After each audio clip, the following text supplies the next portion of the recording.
जय हिंद साथियों।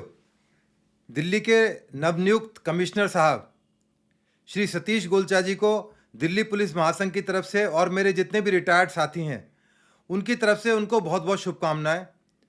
उनका एक बहुत ही प्रतिष्ठित कैरियर रहा है। फिलहाल डीजी प्रिजन थे और पहले भी एसबी के सिंह साहब से पहले उनका नाम चल रहा था, सबसे टॉप रनिंग पोस्ट में वो थे। बाद में परवीर रंजन और फिर वीरेंद्र चहल।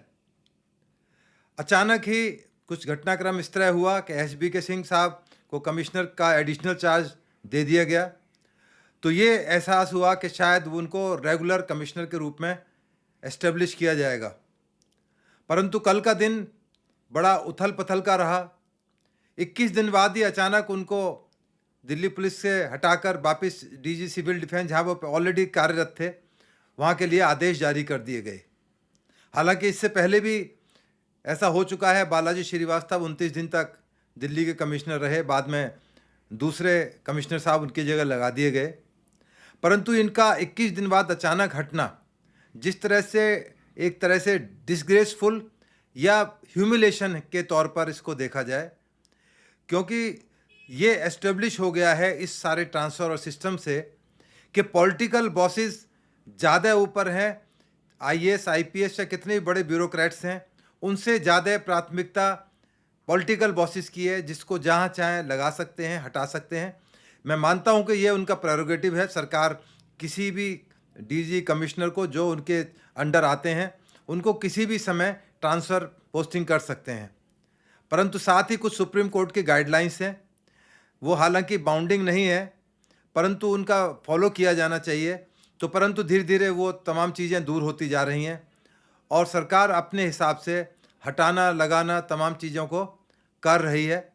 अब जो ये ट्रांसफ़र एसबी के सिंह साहब को वापस किया गया है, उसके पीछे कई सारे कयास, बहुत सारी बातें सोशल मीडिया में, दिल्ली पुलिस के अंदर चर्चा का विषय है कि रेखा गुप्ता सीएम साहब के ऊपर जो अटैक हुआ और उसकी वजह से होम मिनिस्ट्री बहुत ज़्यादा नाराज़ हो गई और उनको वापस जाने के लिए कहा गया।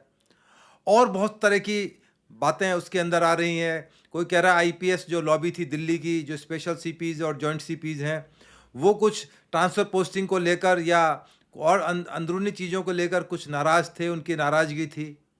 जब उनको लगाया गया तो ये भी एक एंगल था कि बिहार में इलेक्शन होना है, इसलिए एसबी के सिंह साहब के आने के बाद बिहार में इलेक्शंस में उसका बेनिफिट जो रूलिंग पार्टी है उसको होगा। तो यहाँ तक कि जब शुरुआत में जब तीनों ऑफिसर्स के नाम पैनल में चले थे, जिनके नाम रिकमेंड हुए थे, गोलचा साहब के यहाँ तो यहाँ तक बताया जाता कि उनके लिए यहाँ गार्ड भी लगा दी गई थी, उनके पीएसओ और कौन कौन किस तरह ड्यूटी देंगे उनके साथ, यहाँ तक तय कर दिया गया था। तो अचानक एसबी के सिंह साहब का आना सबके लिए एक बहुत ही भौचक्का रहने वाली बात थी, क्योंकि कभी उनका नाम रेस में था ही नहीं। तो अचानक ये किस तरह से हुआ। एक क्यास ये भी लगाए जा रहे हैं कि ये टेम्परेरी अरेंजमेंट था। 21 तारीख को, यानी कि कल जो निकला है, वो पार्लियामेंट का सेशन का आखिरी दिन था। केवल उनको पार्लियामेंट सेशन के लिए लाया गया था, परंतु इसमें कोई लॉजिक दिखाई नहीं देता, क्योंकि इसमें उनको कंटिन्यू किया जा सकता था। उनका कार्यकाल भी कुल 6 महीने का रह गया था। तो यदि उनका रिटायरमेंट यहाँ से हो जाता तो उनके लिए बहुत सम्मानजनक एक स्थिति पैदा होती।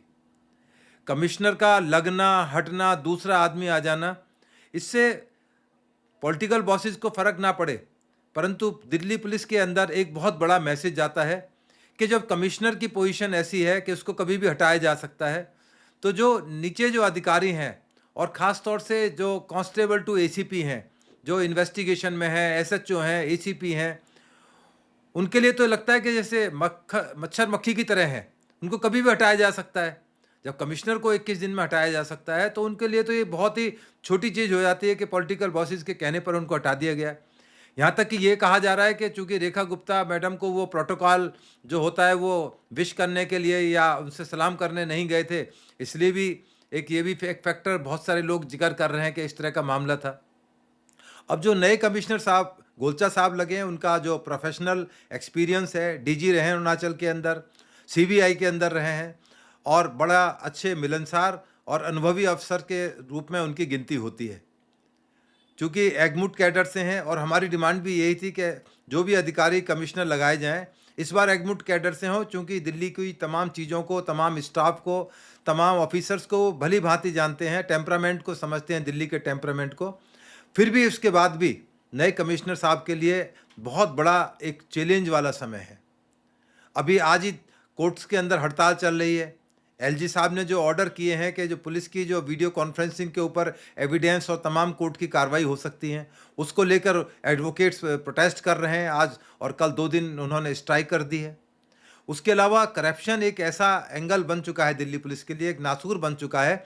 वो गोलचा साहब को काफ़ी तकलीफ दे सकता है, क्योंकि उसको अनकंट्रोलेबल वाली पोजीशन आ गई है। तो उसको कैसे कंट्रोल किया जाए, तो ये भी उनके लिए एक बहुत बड़ा चैलेंज होगा। दिल्ली के अंदर ख़ास तौर से जो हरियाणा से रिलेटेड बेल्ट है, वहाँ पर गैंगस्टर्स का बोलबाला है, शूट आउट हो रहे हैं, गोलियाँ चल रही हैं, रॉबरीज, डकैती हो रही हैं। क्राइम का पैटर्न बहुत तेज़ी से बदला है। क्राइम बहुत से हेड्स के अंदर इतने तेज़ी से आगे बढ़े हैं, ख़ास तौर से साइबर क्राइम, जो कि बिल्कुल अनचेक्ड और अनकंट्रोलेबल हो गया है। इन्वेस्टिगेशन करना तो बहुत दूर की बात है। और जहाँ तक फ्री रजिस्ट्रेशन का मामला है, दिल्ली पुलिस में अब पुरानी स्थिति बहाल हो चुकी है। हालांकि भीमसेन बसी साहब के साथ मैंने काम किया, मैं उनका एसओ भी रहा, तो उन्होंने बिल्कुल फ्री रजिस्ट्रेशन के लिए ऑर्डर कर रखे थे। परंतु उसके बाद, उनके जाने के बाद स्थिति धीरे धीरे पुरानी तरह से चलने लगी, और आज कुछ थानों में या कुछ हेड्स के अंदर मुकदमा दर्ज कराना आम आदमी के लिए नेक्स्ट टू इम्पॉसिबल है। और ख़ास तौर से चीटिंग फ्रॉड के केस में तो आप मान के चलें कि सालों तक भी इंतजार करने के बाद मुकदमा दर्ज हो जाए, तो अपने आप को धनाढ्य मानो, बड़ा खुश नसीब माने जिनका मुकदमा चीटिंग में दर्ज हो जाता है। तो हम तो यही मांग करेंगे नए कमिश्नर साहब से कि वो 2027 तक इस दिल्ली की कुर्सी पर आसीन रहेंगे। वो तमाम जो चैलेंजेस को मजबूती से एक्सेप्ट करें, और कोई चीज़ ऐसी नहीं है कि जो एक्सेप्ट की जाए और कामयाब ना हो सके, क्योंकि दिल्ली पुलिस एक प्रोफेशनल फोर्स है। यदि उसको सही डायरेक्शन दे दी जाए, सही तरह से उस पर काम लिया जाए, तो फिर जो पुरानी प्रतिष्ठा है उस पर हम बहाली हमारी हो सकती है। क्योंकि अब ये एग्मूट कैडर से हैं, तो पूरे इंडिया के अंदर जो एग्मूट कैडर है उसमें मैसेज गया है, और आईपीएस ऑफिसर्स को भी एक कॉन्फिडेंस जागा है कि अब शायद वापस दिल्ली पुलिस के जो हमारे एग्मूट कैडर के आईपीएस ऑफिसर हैं, उनको भविष्य में कमिश्नर लगने का मौका मिले। तो ये बहुत सारी चैलेंजेज हैं जो गोलचा साहब को फेस करनी पड़ेगी। उनकी इंटीग्रिटी बियॉन्ड डाउट है। गोलचा साहब के बारे में बताया जाता है कि उनको जो है बहुत ही हार्ड टास्क मास्टर हैं, मेहनती आदमी हैं, काम करना जानते हैं, काम लेना जानते हैं। अपने साथियों से उनका व्यवहार बहुत ही अच्छा है। मैं एज ए रिटायर्ड एसीपी उनसे मिला था जब वो क्राइम ब्रांच को हेड कर रहे थे। एक पर्ची पर उन्होंने मुझे बुलाया, और जिस काम के लिए मैं गया था, किसी मुकदमे को दर्ज करने के लिए, उन्होंने तुरंत वो मुकदमा दर्ज कर दिया। तो मेरा अनुभव तो साथियों अच्छा रहा सतीश गोलचा साहब के साथ में। तो मैं उम्मीद करता हूं कि हमारे नवनियुक्त कमिश्नर साहब हमारे हेड हैं, दिल्ली पुलिस के हेड हैं, और दिल्ली हिंदुस्तान की राजधानी है, दिल्ली एक दिल भी है पूरे देश का।